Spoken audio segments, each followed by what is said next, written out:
Well, hello there, and welcome back to, well, World of Tanks. But don't worry, we'll be going to some War Thunder after this relatively short clip. This was a game I played recently, and I thought I'd feature a World of Tanks clip. I still play it every once in a while.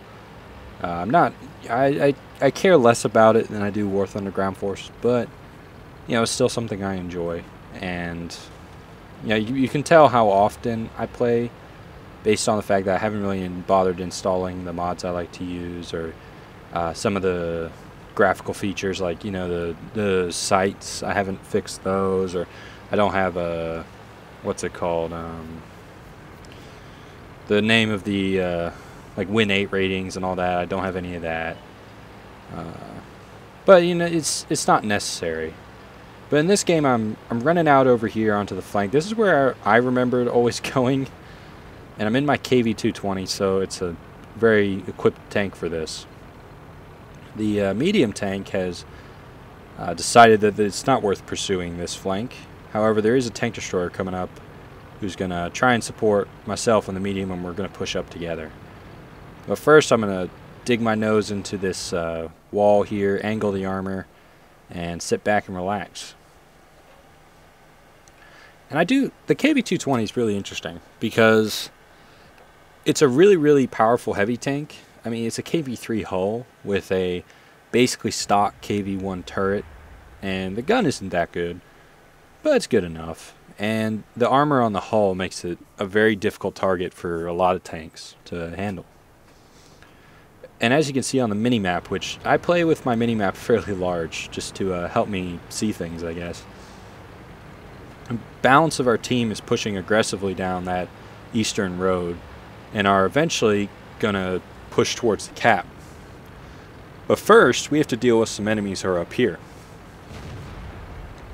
We got a nice, forgot what that tank's called. I know what it is. I know how to fight it. I just don't remember exactly what it's called. It's a tier 6, though. I can tell you that. Tier 6 German heavy tank. It's the VK 2000, or I'm not even going to try. But there's a Panzer IV also over there. Gonna shoot one right through the face of his turret. The biggest thing I have to get used to going from World of Tanks to War Thunder and vice versa. In World of Tanks, the default key for your scope is shift, right? And you can set it to that in War Thunder. However, I generally use the V button because I'm dumb and I never change defaults. So I'm still using V in War Thunder for my scope and changing views and stuff like that. Whereas in World of Tanks, I'm using what's it called? Using shift. And in my War Thunder, shift does something completely different. Oh, it turns on the scope light, which I will say that I very rarely use. But I have been exploring a lot of new features in War Thunder, but I'll save talking about that for the War Thunder section of this video.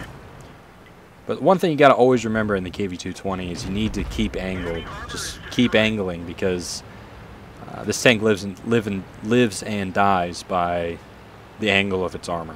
It's a classic KV chassis. The armor isn't inherently that thick, but it's very prone to being angled. And when you angle it effectively, it can really get the job done.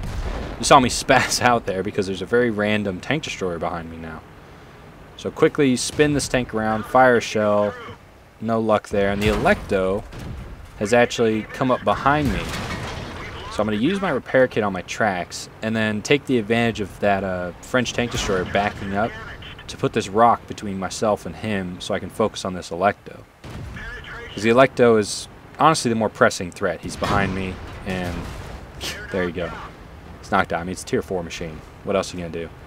And all the while this is happening, I'm like dug in, I'm not doing anything else other than focus on killing this guy. I didn't realize the cap was getting so high.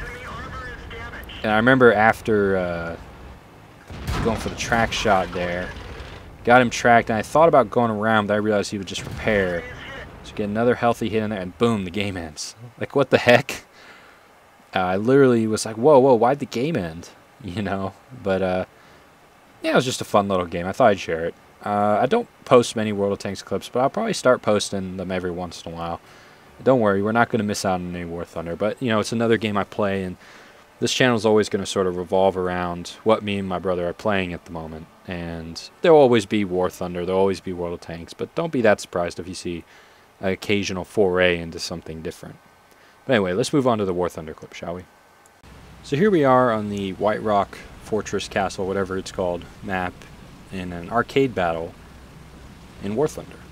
Now, this game I actually played immediately after that KV220 video. That's why I decided to pair these two together. It was just, you know, I played a little bit of World of Tanks, and I was like, okay, that was a fun game. I'm gonna go back to War Thunder now. So I went back to War Thunder, and I was still in the mood to play sort of more of the arcadey, you know, just play a little bit more arcadey style tanks. So I decided to load up the, I believe it's called the T3, T3, which is a Russian premium, and it's basically a Panzer III that's painted green, and you're trying to hide from the German armored. You're trying to hide from the German team by pretending to be one of them, but you're painted green so that the Russian tanks don't shoot at you, because any tank painted green doesn't get shot, because, I mean, that's either Russian or American, basically. All these ugly gray tanks, they get shot. So it's kind of a very confusing thing for the German players, other than the fact that I have a giant red name above my tank. That's always awkward. But we're going to do some very aggressive things. T-50 at range, just bouncing these APCR shells off the front of his tank. So I readjust, and I'm going to start going for his turret, and that's going to do him in. With the T-50, if you have a decent shot at the turret, you should probably take it, because 3 crew members are stuffed into that little turret, so it's not a bad place to shoot. A tank that I haven't tried, another Russian premium, the T-126, I believe it is. It's the T-50, but it's like a different chassis. It has basically the same turret, same gun, but it has a different chassis, and it was a prototype to the T. It was like a precursor to the T-50. It was an idea that got scrapped in favor of the T-50. So I'll likely, you know, maybe test drive that a little bit, see if it's worth it. It's not that expensive a premium, but it is a rank 1. Yeah, I might take a look at it. It certainly doesn't look any different than a T-50. So I mean, and T-50 is a pretty good tank, so it can't be bad, right? But right now I'm just kind of pushing forward onto their spawn, and we hold 2 cap zones, and I believe the enemy are capping the 3rd. There's all kinds of tanks up here. Now, something that tanks that generally fire APCR like I have loaded now, probably should have loaded some AP, would have been a better choice, but I was just quickly doing a loadout, because I haven't played this thing often, and certainly this is the first time I've played it since the patch. But ran into a friendly neighborhood Stug who is going to be less than friendly towards me. And I kind of feel like the thing about some of these like low tier tanks that, you know, use APCR, like the T-50, like the T-3, like a bunch of the German tanks, I can't tell if it's a help or a hindrance, if you know what I mean. Like, for example, T-28s. I'm going to run into a few of those. Now, T-28s are very difficult to one-shot without a very large caliber shell, because just the size of the tank, the spacing of the crew members, things like that. It's actually very difficult. It's just like a T-35. It's very difficult to one-shot a T-35, in my opinion, or an SMK, simply because they have so many crew members. Now, with APCR, it becomes a little more difficult, because, like you saw in that shot, I actually didn't take out any of those crew members on the shot that hit his engine. What actually happened was I like wounded them and then went all the way back to his engine. So, you know, things like that. Panzer IV way out here, and this was kind of funny. I fired my shell, he fired his, and I just saw impending doom. But, you know, luckily it didn't penetrate. It's things like that that are... See, arcade, you know, people will always say, you know, arcade is the, maybe the lesser of the 3 game modes. But, yeah, and I see why people say that, but I don't think it's true. I like arcade. Arcade is fun. And I'm sure I've said that many times. But So I think everyone needs a good little arcade run around, whether it's in planes or tanks, just to sort of loosen up a little bit, have a little fun. Very easy to get fun. So coming around over here, and this was really bold. I decided to shoot the ZIS-30 because I didn't want him turning to shoot at me, and he's a very dangerous gun. I wasn't convinced that the T-28 could kill me easily, but the ZIS-30, if it turns around and shoots at me, will kill me easily. So I kind of go for him first. Ideally, the plan was to flip the ZIS-30 over, watch him scramble, and then kill this T-28. But the T-28 is making it very difficult. You know, like I said, it's difficult to knock out a T-28 in one shot already. Well, I'm doing it with, you know, a small APCR shell. 50mm APCR shells are not tremendous for knocking out tons of components in a tank. And now I'm taking hits from all of them, which is less than ideal, that's for sure. It gets set on fire again. And that basically means my goose is cooked. It's going to be very difficult to get out of this situation, that's for sure. But the T3, for some reason, can actually take a little bit of a beating. It's a 2.3 battle rating machine and has 50 millimeters of front armor and 50 millimeters of armor on the turret, which, you know, is not bad at 2.3 battle rating. Yeah, it's not, you know, fantastic because it's not really sloped at all. But a lot of tanks like Stuarts and things like that are actually going to struggle to penetrate you at medium-long ranges, especially tanks in the lower sort of battle rating bracket that this tank can see. But T-28 penetrated my tank right through the front of the turret, which is always sad. But it was going to happen eventually, so not that sad. But now I'm going to decide to take out my T-80. T-80 was a tank I played a lot, maybe, was it 2 months ago, I think, when I played this thing, because it was just, I think it was at the time, before American tanks came in the game, it was just this little OP tank, this little OP secret of a tank that no one really played because it's a light tank, and, you know, everyone's grinding, you know, T-34s and KV-1s and things like that. So no one really played this little guy. But this tank, the T-70, less so. I don't really like the T-60 that much. I mean, is it T-60? The one with the autocannon on it, like 20mm autocannon or whatever it is. It has a, you know, it just sprays people, but I don't really like it that much. I much prefer the T-80 and the T-70, simply because they are basically the same tank. The T-80 is probably a little better, just because I think the turret's a little better. But it's always done me better. You know, it's always treated me better than the T-70 ever has. Very fun little tanks, though.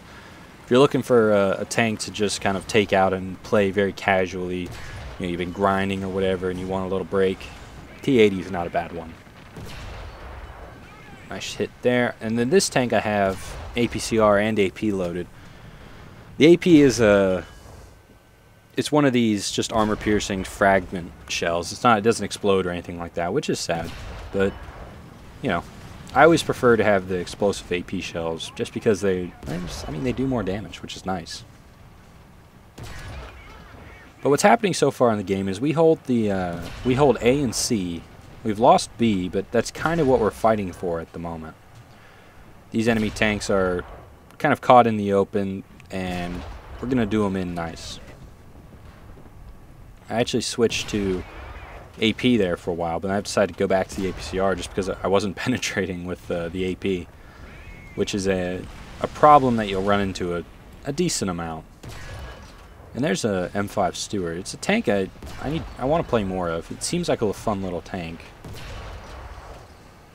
But on the subject of videos, I wanted to go ahead and say that I probably should have said this in the beginning of the video, but I'm going to be traveling a lot starting Friday all the way till probably Tuesday for like spring break and, you know, going places, and then I'll end up back at my parents' house like Tuesday afternoon. So just a heads up that I'll be running around. I'll be trying to stay on top of videos and things like that as best I can, but it's very likely you'll see some more Phil because probably gonna need his help.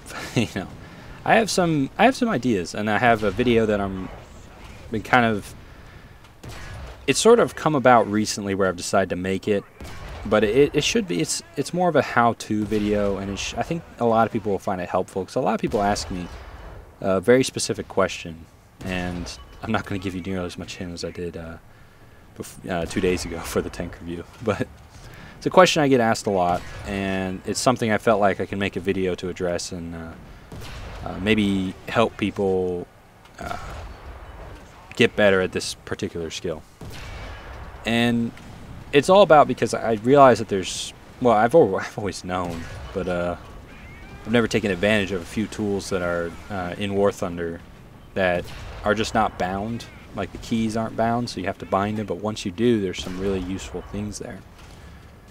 And yeah, so I actually took an active look at those and realized that they're fairly useful. So I'll be doing a video about those features.